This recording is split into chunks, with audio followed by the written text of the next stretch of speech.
What did a professional say, or did that made you immediately lose trust in them?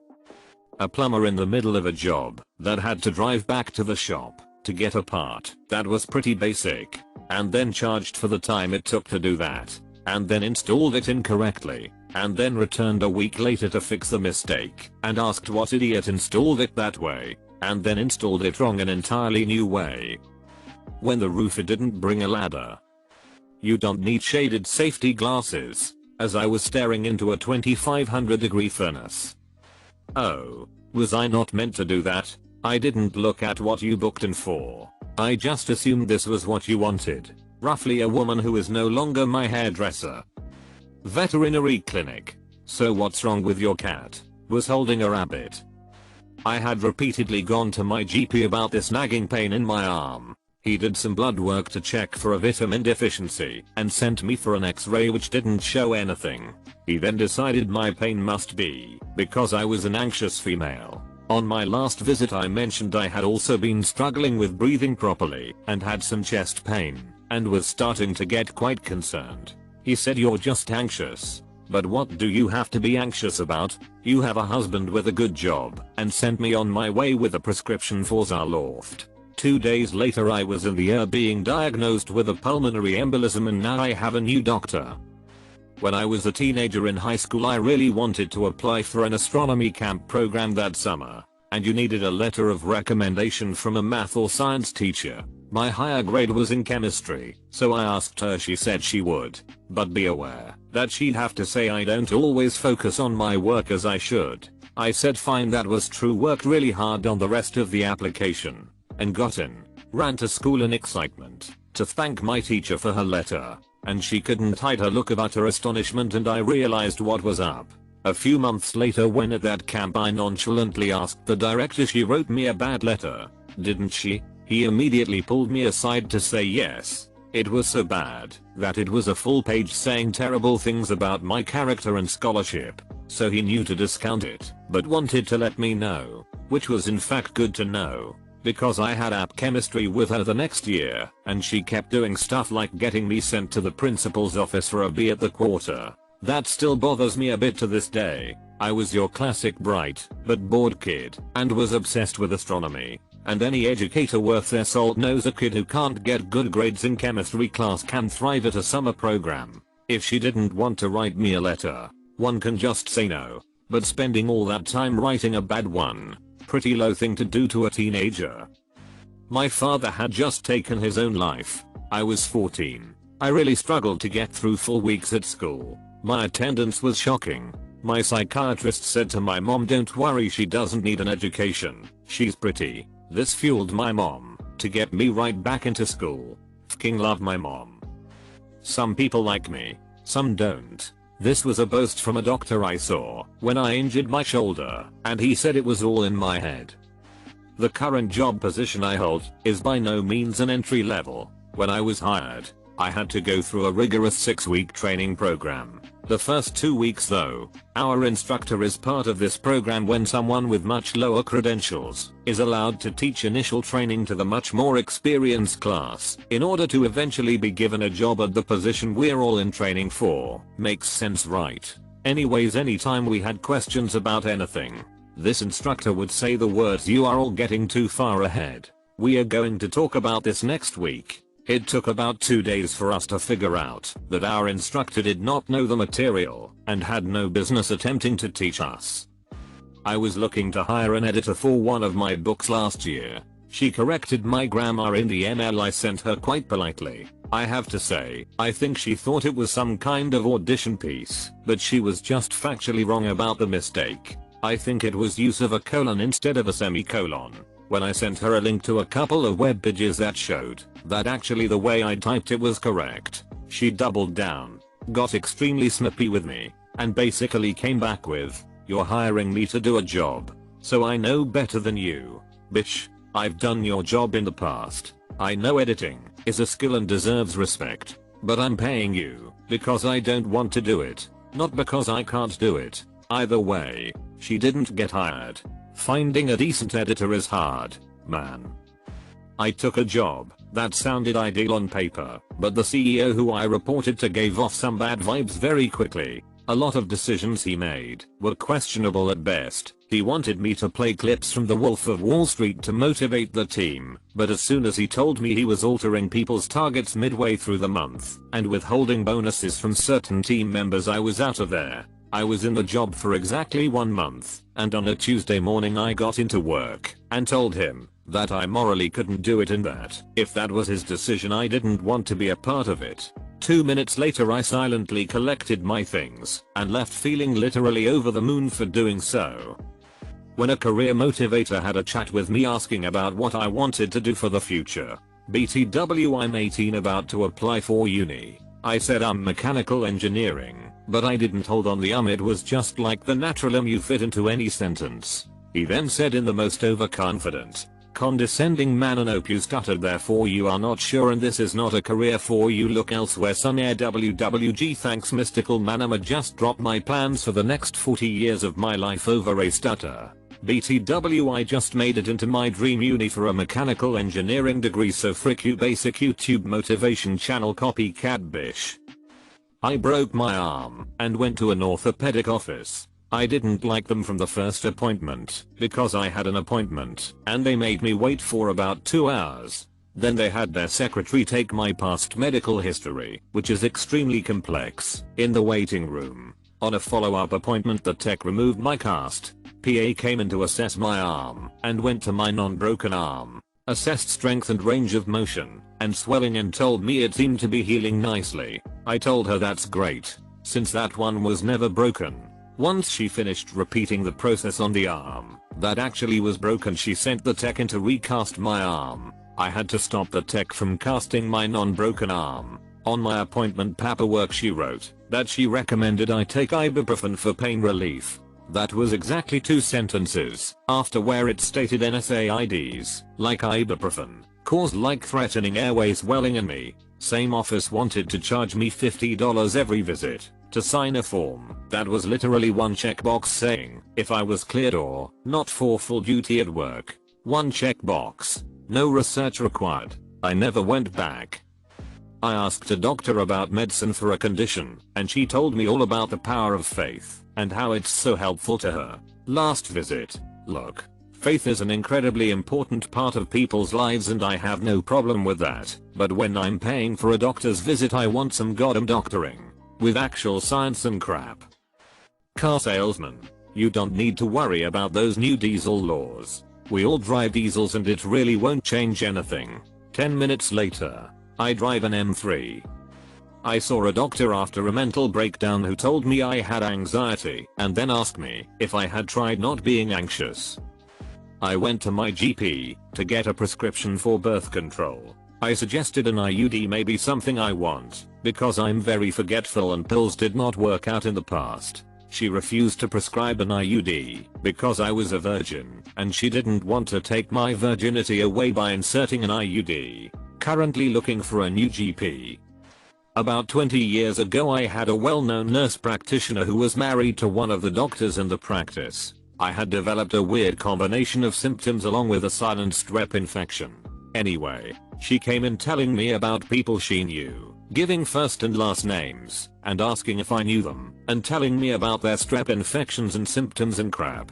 That was the last time I made an appointment with her. I knew it was straight up illegal to talk about other people's medical conditions, and it made me wonder who she told about mine. Horrible. Horrible woman who thought she was untouchable because she was well off and married to a doctor. My bankruptcy attorney was convinced that taxes paid had to be counted as income, not gross pay, mind you. Example. Gross pay is $1,000. $300 is taken out for taxes, meaning you had a $700 check. He insisted this meant there was $1,300 in income. His reasoning was that there was an area later on the form to deduct taxes, and if we use the pre-tax number of $1,000, then after the deducted taxes it would only show a $700 income, which is clearly not the case, since I made $1,000. I figured out pretty quickly that I didn't like my driving instructor, but other people's horror stories about changing made me stick with him. 6 months of lessons being told off for minor errors, and having the test dangled in front of me, but just out of reach he finally said to me, "I just don't think you're going to be able to drive a manual car." He said this knowing full well that I had already bought a manual car cause I didn't expect to be learning for so long. He wrecked my confidence in driving, and it took me another 6 months to try again. My new instructor then had to correct all the bad habits the first guy had taught me. He had no issue with my use of gears at all, and I passed first attempt. Frick you, Nick. Told my old therapist I didn't want to see her anymore, and she told me that without her I wouldn't even have any friends. You need a diet of 1000 calories split into 5 small meals. No fat at all, and you need to do some video trainings with Mel B Professional and certified sport dietitian whom I visited because I wanted to have a professional weightlifting training plan and diet. Stupid me actually tried to follow this diet for 3 months and stopped it after fainting several times during the day. Marked the wrong wrist before surgery. It was a doctor at a pediatric hospital. I was 16 and suffering from joint pain, undiagnosed Ehlers-Danlos syndrome. Not rare, but not super common either. The doctor came in and asked to see how flexible I was. He pulled on my arm, and it dislocated from the shoulder pretty easily. Ow. But that wasn't the bad part. The bad part was that he immediately laughed and then ran outside to call in other doctors and nurses with, "Hey, look what this one can do." They all ran in, and he proceeded to, without asking me, locate and dislocate my arm repeatedly while giggling. It was mortifying and demeaning, and I got in the car and cried afterwards. I didn't get my diagnosis there despite having every hallmark of EDS. All he did was embarrass and hurt me for a laugh. I didn't just stop trusting him. I stopped trusting basically every member of the medical profession. Since all those people just came in to stare at and laugh at me, I got my diagnosis a few months later from a much kinder, more gentle doctor, who was horrified when I told this story. A dermatologist once told me that my psoriasis would go away if I dumped my girlfriend and quit my job. That isn't really an answer, and it makes sense what the follow-up was. He prescribed me shampoo to fix my feet. He then argued with me about where my psoriasis is presenting. It's on my hands and feet, yet he insisted it was on my head under my hair. I'm bald. Saw a shrink. Twice. He basically told me both times to overcome my depression I should lose weight and find a girlfriend. Well, thanks you Mr. Friker. I wouldn't have thought of this on my own.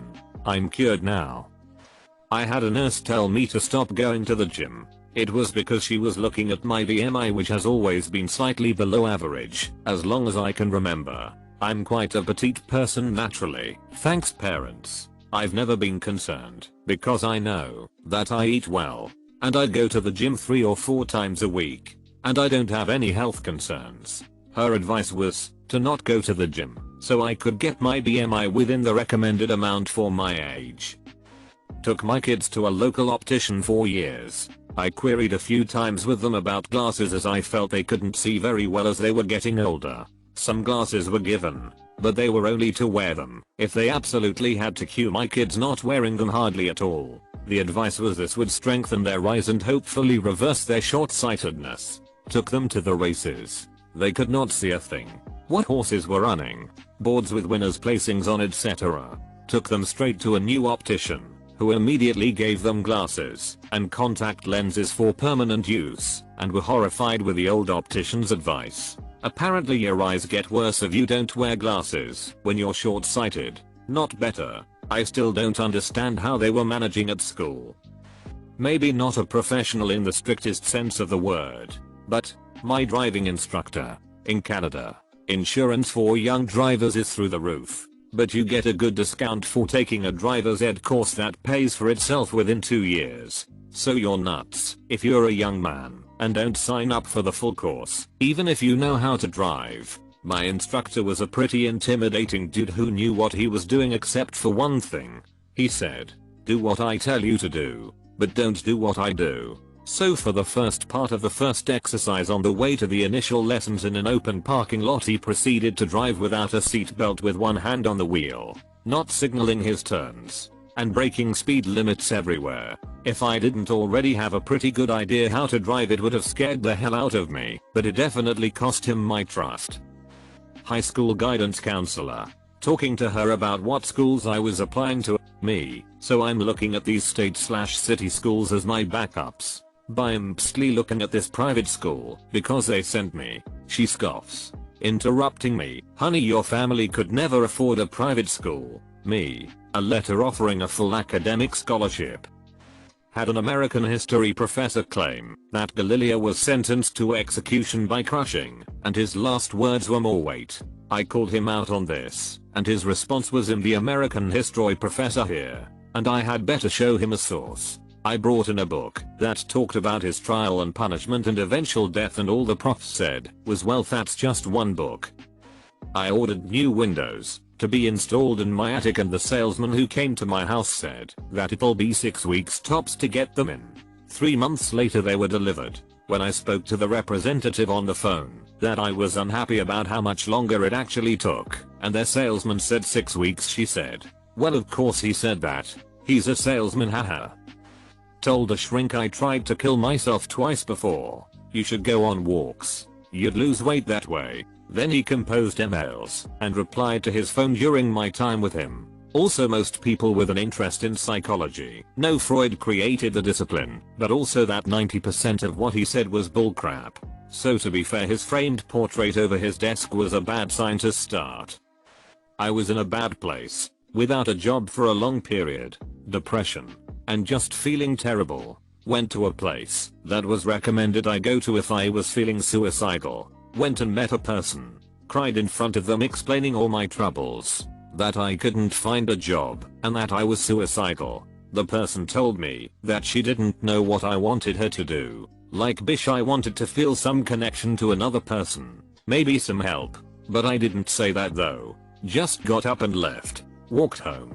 Which took like 3 hours. Crying the whole way. I'm doing okay now. In some programs and stuff. But I still don't really trust that the people around me have my best interest at heart. Honestly, I've lost faith in the whole healthcare field in my country, which says that it's good, but not really, not for this stuff. I, 17 at the time, have had a long history of migraines, and recently came down with some pretty severe vitamin D deficiency, which for some reason caused my migraines to come back after 4 years of having them under control. So I went with my mom to a neurologist. Our appointment was at 1:30. And my mom had a haircut appointment later at 5:30, so we get to the neurologist's office at 1 o'clock to fill out paperwork and stuff. We aren't called back until 4 o'clock. When we get into the office, the doctor takes another 45 minutes to even show up. When he does, he isn't at all apologetic and starts saying that, based on my file, what I've been experiencing probably isn't migraines, and aren't a problem. Right off the bat, we could tell that he's an arrogant asshole. After a few, about 15 minutes of him questioning me and writing off my symptoms as coincidence, WTF, my mom says, "Look, we waited hours to see you, and I've got other plans to get to tonight. Are you going to actually be helpful?" To which the doctor responds to by harassing my mom into telling him what other plans she has. She says, "A haircut. Listen, woman, what's more important, your hair or your son's life?" Considering the fact that he'd been completely disregarding everything that I was telling him about my headaches, it was apparent that my life didn't matter to him. Needless to say, we won't be going back to him again. My mom has always had amazingly manicured nails. She did them herself, and they always looked perfect. I took her to many of her doctor's appointments as she got older, and witnessed a nurse launch into her about the dangers of acrylic nails, especially for a diabetic like mom. Mom told her, and I told her again and again, those aren't acrylic, they're just her nails. Yet she kept on telling mom that she needed to get rid of the fake nails. I have never before witnessed such a stunning display of a complete failure to listen. If you go on birth control and give up condoms, you will become immune to semen. Also, going to church will help treat your condition, a pretty expensive option. I was meeting with a financial advisor who had gone to school with my brother. Halfway through a useless meeting, in which it became apparent he knew nothing about personal finance, he tried to sell me life insurance. This one is more about my mother losing trust in a physician than me. When I was a kid, maybe around the age of 8, I was allergic to red food coloring, red dye 40, specifically, but I avoided them all. If I came into contact with it, my face and throat would swell up, my skin would itch, and my temperature would go up. Back before we knew what was causing this, my mom took me to several different doctors to figure out what was up. The one I remember had me take several allergy tests, cut dairy out of my diet for 2 months, and take cold medication for that time, all to turn around out of the blue and say it's because she's getting ready to start her cycle. What in the frick kind of theory is that? My face and throat are swelling because I'm about to get my period. Seems legit. We didn't go back to that doctor. My mom figured out what I was allergic to on her own by recording everything I ate for 2 weeks. Good job, Mom. And had her observation verified by a less wandering womb type physician. I didn't start menstruating until 6 years later. In case that doctor sees this and wants to know, I randomly quit being allergic to red dye when I was 12. At least in a severe way. Don't take your kids to doctors who blame something that acts like a peanut allergy on their menstrual cycle. My professor said it's not her job to grade our papers correctly. My guidance counselor told me I wouldn't get into post-secondary with my B+ average. I just nodded my head and never went back to her. Doctor went in to try to get help for depression, and after telling him about my life and symptoms he just said, "Now you're just sad because you're having trouble finding a job." Then told him about me having anxiety attacks, and he laughs and says, "Yeah, that's anxiety." Well, 3 years later I have a job and I'm still depressed and anxious. I made an appointment at my doctor's office when I was sick. My primary care provider was unavailable, so I saw someone new. He told me that my tonsils looked inflamed. I had my tonsils removed when I was 14. My doctor told me that my hips hurt because God made me a woman. I haven't seen him since that day. My former boss was one of the shrewdest, smartest businessmen I had ever met, until one day I found out he had been paying for his email address for the last 20 years. Bought a used car that needed the oil changed. A task I do myself because it's simple and gives me an iota of pride. I could not get the bolt off. Last person to change the oil tightened way too hard, which can damage the threads, requiring a more expensive repair. So I took it to a repair shop and told the guy at the counter to tighten the bolt to whatever tightness the car manufacturer recommended, to factory spec. He looked at me like I was out of my mind and said they tighten bolts the same on any car. Car is near due for its next oil change. Can't wait to see what awaits. Related LPT, test the bolts that hold your wheels on. Many garages tighten them so hard you'd never be able to fix a flat tire yourself. I told my midwife I needed to push. Her reply was, "No, you don't." I told her I really did, and she told me I could try and push if I wanted to, but I was nowhere near ready to have the baby. I was holding the baby 15 minutes later. Luckily another midwife had come in, actually listened to me, and had a quick look, and lo and behold, baby is ready, burst forth into the world. She took over then and delivered her, which I'm very grateful for as I'd completely lost all faith in the first one. A window cleaner spraying water on my windows for 5 minutes and then leaving. A dental specialist, oral surgeon, charged me $450 for a head cord to diagnose TMJ. I don't have it, but I do clench my jaw a lot, especially when stressed and while I sleep. He lectured me on the evils of taking medication for my anxiety disorder, then tried to sell me a book on meditation his buddy wrote and suggested I go do yoga. While I'm sure those things do help, I was in a lot of pain and it was very condescending. I went back to my regular dentist, who made me a night guard and agrees with taking my meds as directed by my psychiatrist. My car insurance company had an agent who reviewed my policy with me, and while trying to get me to sign on to life insurance, wanted me to get an amount that would pay off my students' loans and have my parents set for life. My parents She refused to listen, even when I told her nobody even cosiged my loans, and that I have no contact with my financially comfortable abusive, healthy parents. I ended up writing a long email to the company including wondering if they no longer wanted me as a customer. I was planning a kitchen reno in the apartment building I used to live in, and I had a plumber in to give advice/estimates. I lived on the ground floor of a 5-story complex. I wanted to relocate the sink, and doing so would take it from one side of a structural column to the other wooden building, and these internal columns were typically 2 6s nailed together. I was trying to come up with a clever way to reroute the plumbing, and this guy just grinned and said, "Just cut through it and don't tell anyone." I smiled, thanked him for his time, and don't let the door hit your ass on the way out, pal. First day of work, the guy set up my computer. Sometime later lightning struck the building. My computer was the only one damaged. The same guy comes down and says, "What idiot plugged this into an unprotected outlet? You did." I went to a doctor and she googled my symptoms, literally right in front of me, then printed out the information she found. A religious, professional therapist once told me that the only reason I'm depressed is because God was disappointed in me. Thanks man. I was gonna kill myself last night, but I'm really glad I didn't, so I could hear you say that. Math teacher.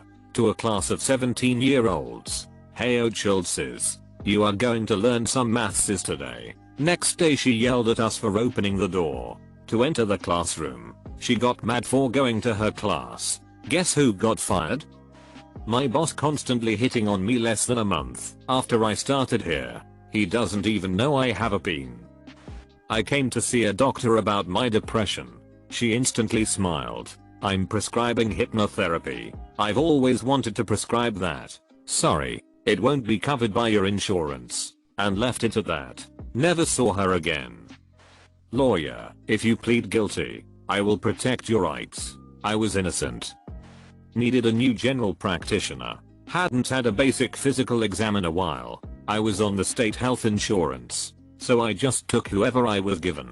He was an older gentleman with a thick foreign accent. We get to the part with questions. He asks me about my sex life. I say I'm active. He asks me about oral sex. I say yup.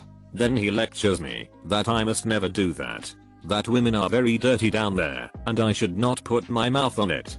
Thanks document. I'ma be going now. I have to get back to the 21st century.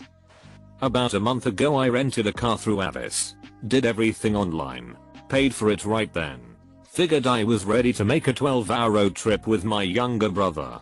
Get to the pickup, and they have to put my card on file on site in case of any damage. Cool. No problem. Except my card only had like $100 on it at the time. So the guy denied me my car I had already paid for. Alright, whatever. We can put it on my brother's card, right? No big deal. Just swap the reservation to his name. He's over 25 and it's already paid for. Nope. Can't do that. Have to cancel the reservation and do it from scratch in his name. Oh wait. We can't do that either because there are no available vehicles. Since you already rented the last one and canceling it doesn't put it right back into our system.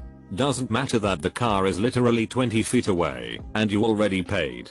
You have to call customer service. So I call customer service and naturally I get some guy in India who barely speaks English, but somehow his name is David. Oh, and he hangs up on me when I ask for a supervisor after he explains that he can't reserve the car since it has already been reserved by me. First time I've ever cussed somebody out face to face like I did, and finally managed to get it cancelled and reserved again. Except now the rate isn't the same, and it costs twice as much on my brother's card. It's been a month, and I still haven't been refunded the $100 that was supposed to take 5 business days from my initial reservation. So yeah, I know which rental company I will never be using again. Make sure to like and subscribe so we can watch together.